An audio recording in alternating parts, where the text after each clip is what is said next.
नमस्कार मंडळी, आज आपण नारळी पौर्णिमा विशेष ओल्या नारळाचे लाडू कसे बनवायचे याची रेसिपी बघणार आहोत। अगदी साध्या सोप्या पद्धतीने हे लाडू बनवलेले आहे। एकदा नक्की बनवून बघा। चला तर मग लगेचच रेसिपीला सुरुवात करूया। तर सगळ्यात आधी इथे मी 2 नारळ घेतले होते। तर 2 नारळामधलं खोबरं मी काढून घेतलेलं आहे आणि त्याचे असे काप करून घेतले आहे। बघा अशा पद्धतीने हे आपल्याला मिक्सरवरती बारीक करून घ्यायचं आहे, त्यामुळे मी याचे असे काप करून घेतलेले आहे। तुम्ही हे खोबरं किसून सुद्धा घेऊ शकता। तर आता मिक्सरच्या छोट्या पॉटमध्ये थोडं हे जे खोबरं आहे हे टाकून याला बारीक याची पावडर करून घ्यायची आहे। तर बघा अगदी बारीक वाटून घेतलेलं आहे। जेवढं शक्य होईल तेवढं बारीक हे वाटून घ्यायचं आहे। तर बघा याच पद्धतीने संपूर्ण जे खोबरं आहे ते मी वाटून घेतलेलं आहे। आता हा जो खोबऱ्याचा किस इथे तयार झालेला आहे याला मोजून घ्यायचा आहे। समोर याच्या प्रमाणामध्ये आपल्याला गूळ वापरायचा आहे, त्यामुळे घरातील कुठल्याही वाटीने तुम्ही मोजून घेऊ शकता। मी इथे कपाचं प्रमाण घेतलेलं आहे। तर 3 कप हे जे खोबरं आहे हे भरलेलं आहे। तर 3 कप खोबऱ्यासाठी आपल्याला 1.5 कप गूळ वापरायचा आहे, म्हणजे जेवढं खोबरं त्याच्या अर्ध्या प्रमाणात गूळ वापरायचा। तर याच कपाने समोर मी गूळ वापरणार आहे। आता लगेचच लाडू बनवायला घेऊया।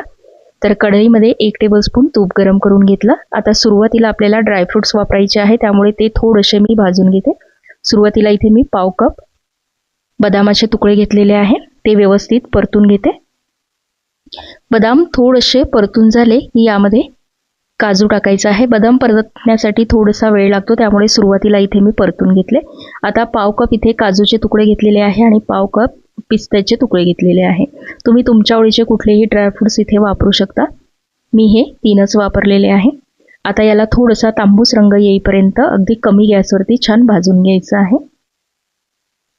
तर अगदी 2 मिनिटं भाजायचं, खूप जास्त वेळ सुद्धा नाही। बघा याला छान तांबूस रंग आलेला आहे। आता हे जे ड्रायफ्रुट्स आहे हे काढून घ्यायचे आहे। तर एका प्लेटमध्ये याला मी काढून घेतलेलं आहे। आता त्याच कढईमध्ये खोबरं जे आहे ते सुद्धा छान परतून घ्यायचं आहे। आता इथे खोबरं परतण्यासाठी मी तूप वगैरे वापरलेलं नाहीये।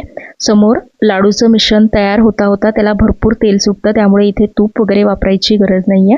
फक्त 2 मिनिटं याला छान परतून घ्यायचं, म्हणजे यातलं जे मॉइश्चर आहे ते निघून जाईल आणि लाडू जे आहे ते भरपूर दिवस टिकण्यास मदत होईल। म्हणून सुरुवातीला 2 मिनिटं याला परतून घ्यायचं। बघा हे जे आहे हे छान मोकळं दिसते आहे, म्हणजे यातलं मॉइश्चर भरपूर निघून गेलेलं आहे। आता या स्टेजला इथे गूळ टाकायचा आहे। तर 1.5 कप इथे मी गूळ टाकून घेतला। तुम्ही इथे कुठलाही गूळ वापरू शकता। माझ्याकडे या एका प्रकारचा गूळ नव्हता, म्हणून मी इथे 2 प्रकारचे गूळ वापरलेले आहे। तुम्ही कुठलाही गूळ वापरू शकता। गूळ पावडर वापरली तरी सुद्धा चालेल। आता याला व्यवस्थित मिक्स करून घ्यायचा आहे। गॅस इथे मीडियमच ठेवायचा। आता हळूहळू हा जो गूळ आहे हा मेल्ट व्हायला लागेल, याचं पाणी व्हायला लागेल आणि हे मिश्रण जे आहे हे सुद्धा ओलसर होईल। आता बघू शकता गुळाचं जे आहे ते पाणी व्हायला लागलेलं आहे। थोडं हे मिश्रण ओलसर व्हायला लागलं आहे। बघा संपूर्ण गूळ जो आहे तो छान मेल्ट झालेला आहे आणि हे मिश्रण सुद्धा बघू शकता भरपूर ओलसर झालेलं आहे। आता इथे मीडियम गॅसवरतीच हे जे मिश्रण आहे हे थोडंसं कोरडं करून घ्यायचं, म्हणजे जे गुळाचं पाणी याला झालेलं आहे ते पाणी आपल्याला आटवून घ्यायचं आहे। खूप जास्त वेळ हे मिश्रण परतवायचं नाही। तर बघा अगदी 5 मिनिटं हे मिश्रण मीडियम गॅसवरती मी परतवलं। यातलं गुळाचं जे पाणी होतं ते संपूर्ण आटलेलं आहे। किंवा हे मिश्रण थोडंसं हातावरती घेऊन बघायचं। हाताला जर थोडंसं चिकट वाटलं तर समजायचं लाडवासाठीचं मिश्रण जे आहे ते आपलं तयार झालेलं आहे। खूप जास्त वेळ जर याला परतलं, खूप जास्त वेळ होऊ दिलं तर लाडू जे आहे ते कडक होऊ शकतात, त्यामुळे खूप जास्त वेळ परतवायचं नाही। बघा हे मिश्रण इथे मी चेक केलं, हाताला मला थोडंसं चिकट वाटलं। इथे 1 चमचा वेलची पावडर टाकून घेतली आणि जे ड्रायफ्रुट्स आपण सुरुवातीला तुपामध्ये भाजले होते ते सुद्धा टाकून घेतलेले आहे। आता लगेचच याला मिक्स करून घ्यायचं आणि गॅस बंद करून घ्यायचा आहे। लाडवाचं मिश्रण आपलं तयार झालेलं आहे। आता हे मिश्रण थोडंसं कोमट करून घ्यायचं आणि लगेचच याचे लाडू वळून घ्यायचे आहे। बघा मिश्रण छान कोमट झालेलं आहे। लगेचच याचे लाडू बनवून घेऊया। तुम्हाला किती छोटे किंवा मोठे लाडू बनवायचे आहे त्यानुसार तुम्ही बनवू शकता। हे लाडू तुम्ही वर्षभरामध्ये कधीही बनवू शकता। मुलांना सुद्धा बनवून देऊ शकता। खायला खूप छान लागतात, भरपूर दिवस टिकतात सुद्धा। फ्रीजमध्ये वगैरे याला ठेवायची गरज नाहीये, अगदी बाहेरच ठेवायचे। आता संपूर्ण मिश्रणाचे याच पद्धतीने लाडू बनवून घ्यायचे आहे।